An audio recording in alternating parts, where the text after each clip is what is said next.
I wanted to tell you guys about a dream I had probably a little over a year ago. It's a very short dream, so I'll just get right into it. I had a dream that I was in this house in what looks like the Pacific Northwest, which looks like maybe it could be like the Seattle area. There's a white couple that lived in a house. They had a brand new baby, maybe like around 6 months, maybe 8 months old, because the baby was a crawler. So maybe like an 8-month-old baby. And the weird part about the dream was that the baby was in a cage. This particular baby was in a very large cage that took up basically half of the room. So it seemed like they converted their living room and their dining room into a cage for the baby. So the cage went all the way to the ceiling, all the way down to the floor, and it took up all of the, like, one entire half of their living room and their dining room for the baby. I thought that was strange, but I really didn't think anything of it. They had a guest come over. It was a guy that was a business partner for the husband. So this guy comes in to see his business partner, to see the husband, and they introduce him to the baby. And the husband leaves the room, I believe, like briefly for a second. And the wife lets him into the cage to say hi to the baby. The problem was that after she let him into the cage to say hi to the baby, she closes the gate after him. And so she closes the door. He doesn't really think anything of it, that he's in the cage with this baby. So he's talking to the baby like, hey fella, and he's like trying to engage with this baby. So I don't see anything after that. I never know what happened. But only thing I know is that the next time I see this scene with the wife and the man is that the baby had begun to eat the man.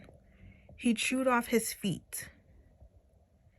And I should say, he didn't chew off his entire foot. He chewed off the very fleshy bottom part of his foot. So his foot still looked like an actual foot.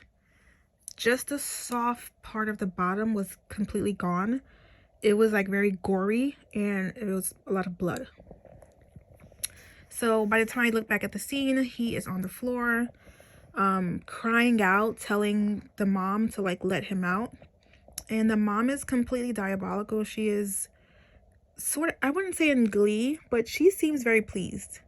Like, how you have a baby and you're like happy that, they ate their meal, like, good job. She seems like one of those. And she is very pleased with what the baby has done. She is not in any way, shape, or form disgusted or mortified by what's happening. However, her husband comes back into the room and sees his business partner in the cage with the baby. Now, I'm sure that they must have been feeding this baby something before then. Like, they had to have been feeding this baby something before this man was put into the cage. They had to have been feeding it something. I just don't know what it is. I just know that when I got into the dream, the baby was in a cage. And I'm thinking maybe this was the first time that they fed it a human, because by the time the husband gets back into the room, he is petrified. Like, he is horrified that his business partner is in the cage with the baby, with his feet, being eaten and mangled. So he has this look on his face where he like wants to go get help. So he's panicked. He wants to go get help. But I realized in a dream he couldn't use the phone because the wife would likely interfere with him, like calling the police. So he tells the wife very calmly that he's going to go into town. And this is all while his business partner's in there like yelling, screaming, let me out, let me out, let me out. I understood in the dream that the baby was going to eat him completely alive. And obviously it started at his feet. So it was going to start at his feet, go to his knees, and just keep working its way up until it ate him completely. And the only hope that this man had to be put out of his misery would have been to just bleed to death. That would have been his only hope. to die, because it didn't look like the mom was ever gonna let him out of that cage. Like, the mother had no intent of rescuing this man. Like, this was gonna be how he was gonna die. So the dad tells the mom, you know what, I'm going to town. And he had like this old Jeep Grand Cherokee. And he goes and I can see him like exit the house. He goes into the driveway. He gets into the car. He's panicking. He's trying to move as quickly as he can because his friend's life is in danger. And as he goes to start the car, when he looks up through the windshield, the mom is coming down the driveway with the baby, smiling very diabolically. And she's like, take him with you. So she puts the baby in the back seat. And right behind the man. Now, I don't know if the baby was super smart. I don't know what the level of intelligence of this child was. But I know that she suspected that he was going to try to do something. Because that's why I'm thinking that they had never fed a human to this baby. They probably were feeding it chickens or other live animals. And this was the first time that they saw that this baby will eat a living human. So I'm thinking that the mom realized that he's probably going to go for help. So she brought the baby and she put this baby right behind the dad. That was the end of the dream. So I never see him go to town. I never see him rescue his friend. I never find out what happens afterwards. I never know. I just know that at that moment, he realized that he probably was not going to be able to rescue his friend with that baby in the back seat. When I woke up from the dream, I was really, really, really scared, my own self. Like, I pondered it for a while and thought about what happens when that thing gets to full size. Because at that point, it was just a baby. Like, at that point, it was probably like a 8-month-old baby. It's not, I won't say harmless. Obviously, its teeth can chew through shoes and eat someone's feet. But physically, by its, body strength, I don't think that baby was completely strong. But I was really afraid of that thing, that child growing to full size, especially with the appetite that it had for human flesh. So I thought that was really, really, really concerning. What made me upload this video was finding out salmon, the GMO salmon, and how dangerous it is, and how they're like, oh, we don't want this salmon to go into the wild. Why would they create salmon that can't, be put into the wild? Because they're saying that if this GMO salmon is released into the wild, it would mean extinction for natural salmon.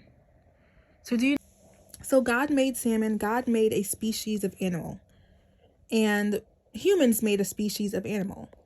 And if the species of animal that the humans have made, the GMO one, ever gets released or accidentally or on purpose into the wild, it would mean extinction for the native salmon, the actual, natural salmon. I thought that was very strange. And I thought about this dream. And I realized that they're not really going to stop with salmon. Like, they're never going to stop. They're not going to stop until we're extinct. Until what it means to be human is so abnormal. It's so far from what we were created to be that we won't even be recognizable. So I thought about it. I thought, let me get this dream out here and let me see what you guys think. And kind of like issue a warning for what is coming. I don't know. Like, I don't think that baby looked really normal. There was nothing wrong with that child, like, from what I can see. If that child, became a 6-year-old boy and was playing at school with your kids, you would never know that child was capable of eating another human being. If that child became a grown man and worked with you, you would never know that grown man was capable of eating another human being. It was just a very disturbing dream, honestly. And what they're doing with salmon and what they're doing with all life forms. It's not just, it's like the GMO corn. The GMO corn began to mate with the regular corn. And so most of the corn that we get, especially in the United States, is GMO. And a lot of it was because of the cross pollination. So it was just like they couldn't do anything. It's like, oh, the wind blew, and so our corn pollinated your corn, so now your corn is GMO corn too. So there's a lot of weird things happening with the genetically modified species that they're putting out for us to consume, and I'm sure, beyond sure, humans are next. We are next to be genetically modified. And I was thinking too about the things that God has created. The fact that we are the king species. We're the best, we're the biggest, we're the brightest. We're the best species on the planet. We're the only bipedal species on the planet. So there's no other species that walks on 2 feet unless you count Bigfoot. Right? So we're considered to be the king species. God made us the only 2-legged animal on the planet. And he gave us intelligence. And for the other creatures, he put in a lot of growth. The thing about the salmon is that the GMO salmon grows to like 3 times the size of natural salmon. God put in growth factors for every species. So a worm, you'll never have a worm the size of a railroad car, because worms don't get that big. Why is that? It's because of its genetics. God made the genetics of a worm to be a certain size, and it can't grow past that size. It cannot.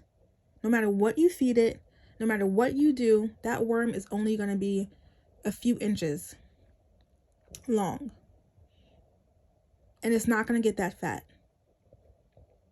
But with genetic modification, what we're going to see in the future is a lot of creatures that are going to be like, I don't even know how to explain it. Like, there are just going to be a lot of things that we're going to see in the future that we are not going to have imagined. And they're all going to be created by the humans. The humans are going to be the ones that are going to create spiders. They're going to be spiders the size of a car. Like, I truly believe that they're going to be spiders walking up and down the street, and they're going to be the size of a car. Now, you know that spiders eat their prey alive. They wrap them in a web, and they eat them alive. And if a spider is big enough, humans will and can be prey for a spider. So, I don't think we understand. I just don't think that we understand that we cannot modify everything. We just can't do that.